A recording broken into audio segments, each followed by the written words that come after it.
साहिल फारूक।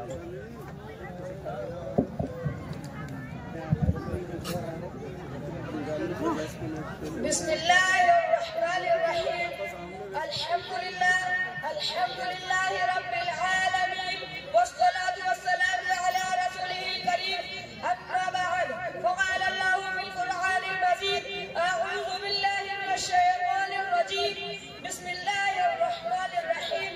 इलाहुकुम व इलाहुन वाहिद ला इलाहा इल्ला हुवर रहमानुर रहीम।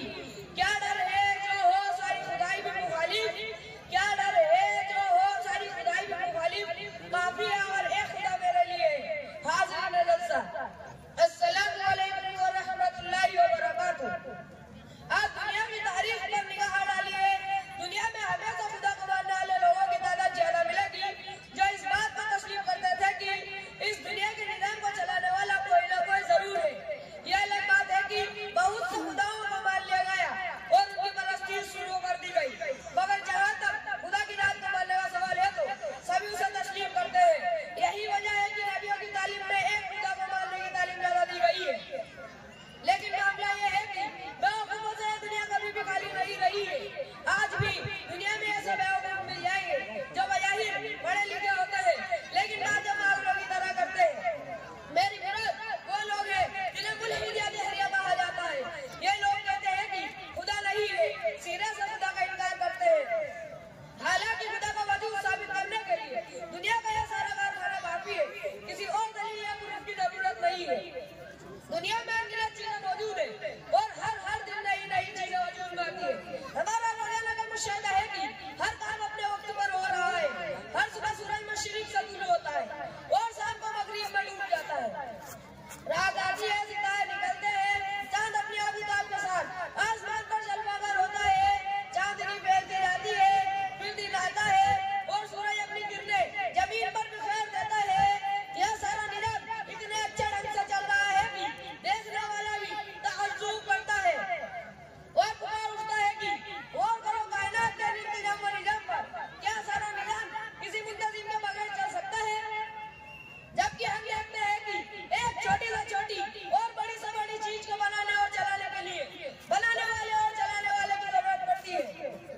ना तो कुम्हार का मिट्टी का प्याला खुद बन सकता है और ना ही बड़ी से बड़ी मशीन खुद बन सकती है। इन सब चीजों के बनाने और चलाने के लिए बनाने वालों और चलाने वालों की जरूरत पड़ती है। तो ये इतनी बड़ी दुनिया खुद ब खुद कैसे बन सकती है? और इस दुनिया के निजाम सूरज, चांद, सितारे और सैयारे बगैर किसी के चलाए खुद से कैसे चल सकते हैं? हकीकत यह है कि गौर करने वाले इंसान के दुनिया की यह चमक दमक, सूरज चांद की गर्दिश, सितारों की चिलमिलाहट, सैयारों की खानी, बहते दरिया की लहरें, गोले मारते समुद्रों के बुग्यानी और दिन भर रात का आना जाना, ये सब खुदा की कुदरत और उसके जलवे के नजारे हैं। लेकिन कोई अपनी आंखों पर पट्टी बांध ले और आंखों को बंद कर ले तो सब कुछ होते हुए भी उसको कुछ नजर नहीं आ सकता। इसलिए जरूरी है कि हकीकत की आंखें खुल जाए और खुदा की मखलूक पर गौर कर खुदा को पहचान ले। अल्लाह अमल करने की तौफीक अता फरमाए। आमीन।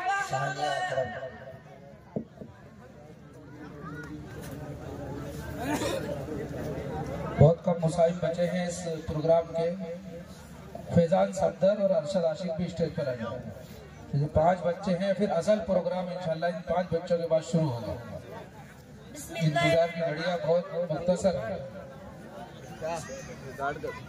बिस्मिल्लाहिर्रहमानिर्रहीम। नहमदुहु व नुसल्ली अला रसूलिल करीम।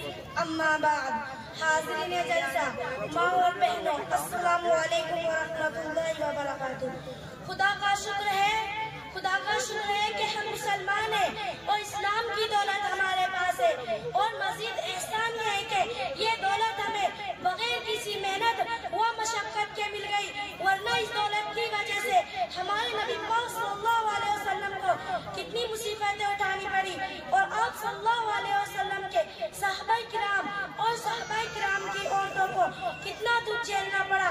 हमसे तो उसका 1000वां हिस्सा भी नहीं झेल सकता। आप सल्लल्लाहु अलैहि वसल्लम को जख्मी किया गया। इसी इस्लाम की वजह से आप सल्लल्लाहु अलैहि वसल्लम के दंडन मुबारक शहीद हुए। इसी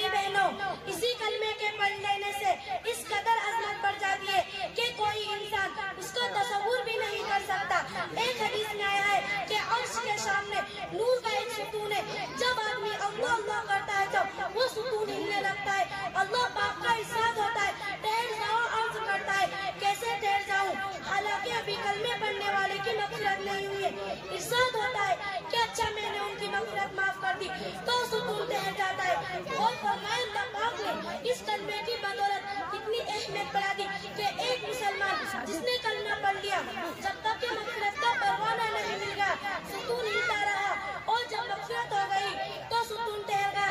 सामियात मजलिस, खास कर अल्लाह पाक हम सबके दिलों में इस कलमे की अहमियत डाल दे और हम पूरे इखलास के साथ पढ़ने वाले बन जाए। कलमा हमसे दो चीजों का मुतालबा करता है, एक है कि हम काबिल यकीन हो जाए कि दुनिया और इसके अंदर जो हो रहा है सब उसकी मर्जी के मुताबिक हो रहा है, उसके हुक्म के खिलाफ दरख्त का एक पत्ता और जमीन का एक जर्रा भी नहीं हिल सकता।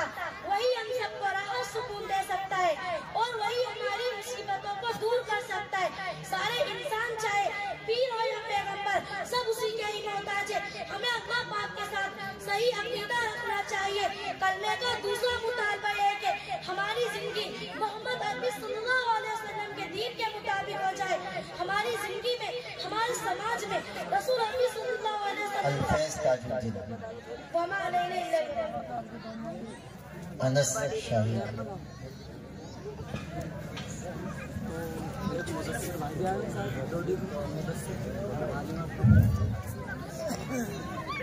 अल्हम्दुलिल्लाह रब्बिल आलमीन वस्सलातु वस्सलाम अला रसूलिल करीम, अम्मा बाद।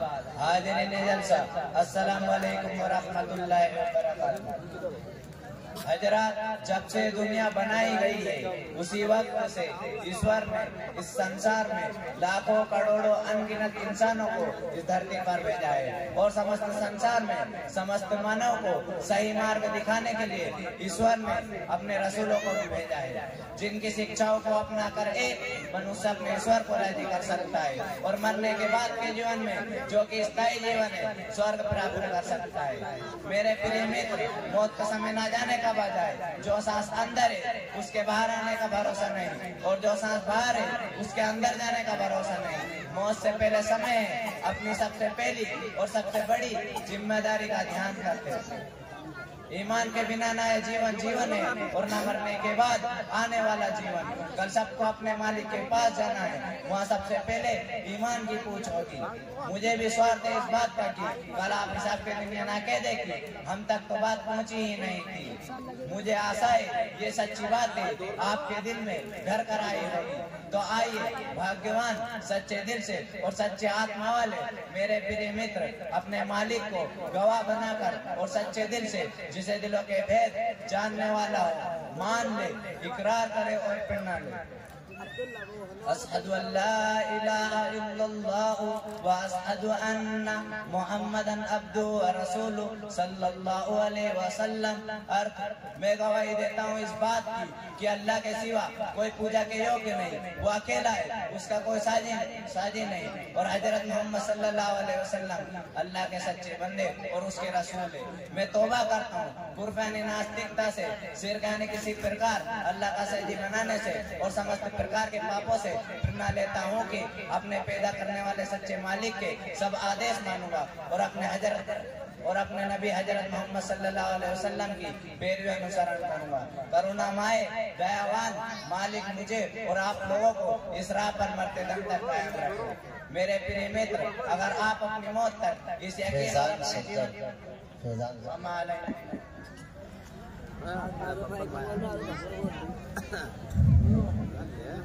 बिस्मिल्लाहिर्रहमानिर्रहीम, अल्हम्दुलिल्लाह रब्बिल आलमीन, वस्सलातु वस्सलामु अला रसूलिल करीम, अम्मा बाद। हाज़िरीन जलसा, आज के इस जलसे में मैं एक सच्चे हमदर्दी के उन्वान से चंद मिनट गुफ्तगू करूंगा। दुआ करें कि अल्लाह ताला हम सबको ध्यान से सुनने और अमल करने की तौफीक अता फरमाए। मेरे प्यारे मुसलमानों, हमारे अल्लाह ने इंसान और जिस्म में गोश्त का एक लोथड़ा बनाया है, उसे हम दिल कहते हैं। और दिल का मामला यह है कि दिल में इस चीज की कदर होती है, इंसान उस चीज के लिए मेहनत करता है, और हर इंसान के दिल में ईश्वर ने सहानुभूति का मद्दा रखा है, लेकिन इंसान अपनी चाहत के साथ तो हमदर्दी करता है और ईश्वर की चाहतों को छोड़ देता है। आज मैं आपको बताऊंगा कि वह सच्ची हमदर्दी क्या है, इससे खुश होता है। हाज़िरीन मजलिस, यदि आपकी एक छोटी सी चिंगारी आपके सामने पड़ी हो और एक बहुत बच्चा सामने से नंगे पांव आ रहा हो, उसका नन्हा हंसता पाँव सीधे आज पर पड़ने जा रहा हो, तो आप क्या करेंगे? आप तुरंत उस बच्चे को गोद में उठा लेंगे और आपसे दूर खड़ा करके आप अपार प्रसन्नता का अनुभव करेंगे। इसी प्रकार यदि कोई मनुष्य आप में उलझ जाए या जल जाए तो आप तड़प जाते हैं और उसके प्रति आपके दिल में सहानुभूति पैदा हो जाती है। क्या आपने कभी सोचा है आखिर ऐसा क्यों है? इसलिए कि समस्त मानव समाज केवल एक माता पिता की संतान है और हर एक के सीने में एक धड़कता हुआ दिल है, जिसमें प्रेम है, हमदर्दी है और सहानुभूति है। वो एक दूसरे के दुख दर्द में देखकर तड़प जाए और एक दूसरे की मदद करके प्रसन्न होता है। इसलिए सच्चा इंसान और मानव वही है जिसके सीने में पूरी मानवता के लिए प्रेम उमलता हो, जिसका कार्य मानवता की सेवा के लिए हो, वो एक दूसरे के दुख दर्द में देखकर तड़प जाए। आशा वमा अलैना इल्ला